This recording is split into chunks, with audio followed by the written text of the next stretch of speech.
Welcome back. Good morning, सुप्रभात, Jai Shri Ram. I am Ved Prakash Upadhyay and you are watching my study channel study with Bhaiz sir. आज हम बहुत ही important topics choose किए हैं. कुछ बच्चों ने डिमांड किया सर यूज ऑफ इट के बारे में बताएं. बहुत ही असमंजस स्थिति रहती है, कहाँ दिस लगाएं, कहाँ दैट लगाएं, कहाँ इट लगाएं. तो आज मैं आपके सारे डाउट क्लियर करने जा रहा हूँ. ध्यान से देखिएगा इस वीडियो को. It will be very helpful to all of you. Use of it. Use of it. It का प्रयोग, यूज ऑफ इट, आज हम इस पर चर्चा करेंगे. पूरे अंग्रेजी ग्रामर में, पूरे इंग्लिश ग्रामर में इट का प्रयोग दो रूपों में देखने को मिलता है.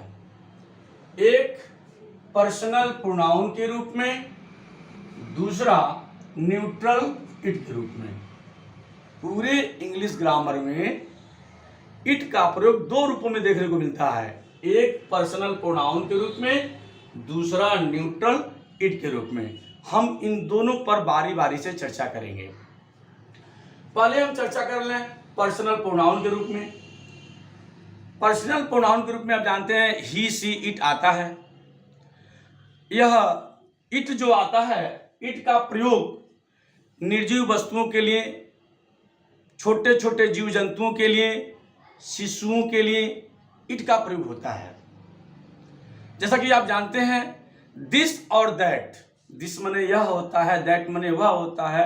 दिस का प्रयोग नजदीक की एक वस्तु के लिए होता है, दैट का प्रयोग दूर की एक वस्तु के लिए होता है. लेकिन आपके मन में एक दुविधा हो रही होगी कि दिस माने यह, दैट मीन्स वह होता है.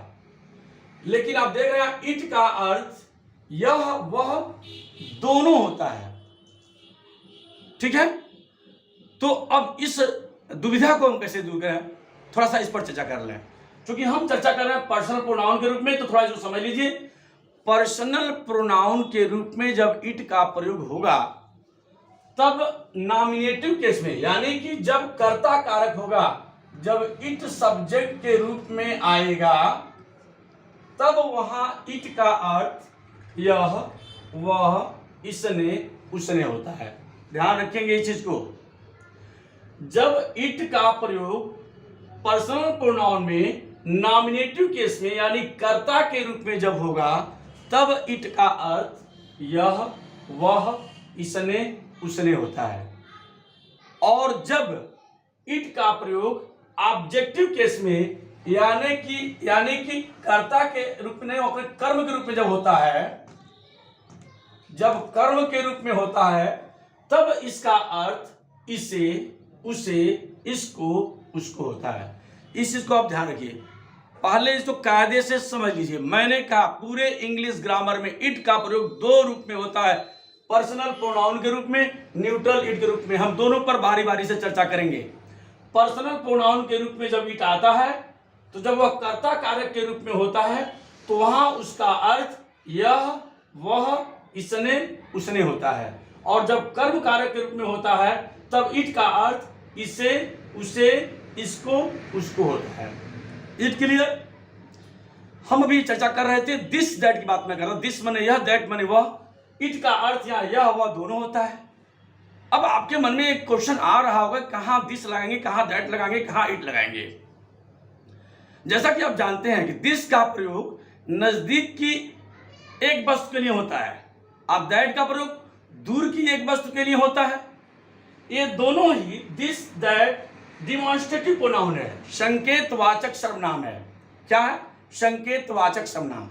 इसका प्रयोग हम तब करते हैं जब कहने वाला और सुनने वाला, जिसकी तरफ इशारा हो रही है, वो उन दोनों के सामने रहता है. जैसे यह एक किताब है, मैंने आपसे कहा यह एक किताब है, तो मैं भी देख रहा हूं, आप भी देख रहे हैं वह किताब. यहां दिस और दैट का हिसाब बनेगा. वह एक किताब है, मैं भी देख रहा हूं, आप भी देख रहे हैं, तो वहां दैट लगेगा. जब कहने वाले और सुनने वाले दोनों के सामने ऑब्जेक्ट हो, जिसकी तरफ इशारा किया जा रहा हो, उस कंडीशन में दिस और दैट लगता है. लेकिन इशारा भी करना हो और वह ऑब्जेक्ट अगर आपकी आंख के सामने नहीं है तो उस कंडीशन में इट लगता है। क्लियर हो गया? और भी कोई डाउट है क्या? सारे भ्रम मिटा दीजिए, आज के बाद कोई सस्पेंस नहीं रहेगा। मैंने कहा जब ऑब्जेक्ट आंख के सामने हो, कहने वाले और सुनने वाले दोनों के आंख के सामने हो, तो उस कंडीशन में नजदीक के लिए दिस लगेगा, दूर के लिए दैट लगेगा। लेकिन जब ऑब्जेक्ट आंख के सामने न हो और इशारा किया जा रहा हो, उस कंडीशन में इट का प्रयोग करते हैं। फॉर एग्जाम्पल, एक एग्जाम्पल हम आपको बता दें, उससे यह डाउट आपका क्लियर हो जाएगा। जैसे मान लीजिए एक एग्जाम्पल है, शेर गरजा और उसने मुझ पर हमला कर दिया। मैंने एक बच्चा देखा, वह जोर जोर से रो रहा था। दोनों चीज को ध्यान रखिए। अब इसका ट्रांसलेट करिए, शेर गरजा और उसने मुझ पर हमला कर दिया। शेर गरजा, इसको जब बनाएंगे, द लायन रोर्ड, शेर गरजा, the lion road, past indefinite में है। एंड उसने, देख रहे हैं, उसने कर्ता कार्यक्रम में आ रहा है, और उसने मुझ पर हमला कर दिया। एंड इट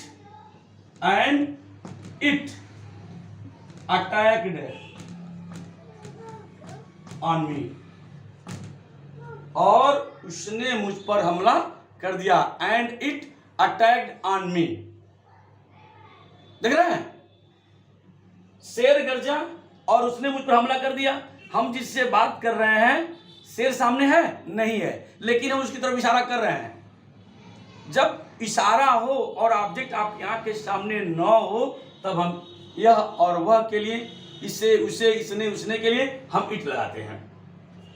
मैंने एक बच्चा देखा, वह जोर जोर से रो रहा था। इसका ट्रांसलेट करेंगे तो हो जाएगा, आई saw an infant, full stop. मैंने एक बच्चा देखा।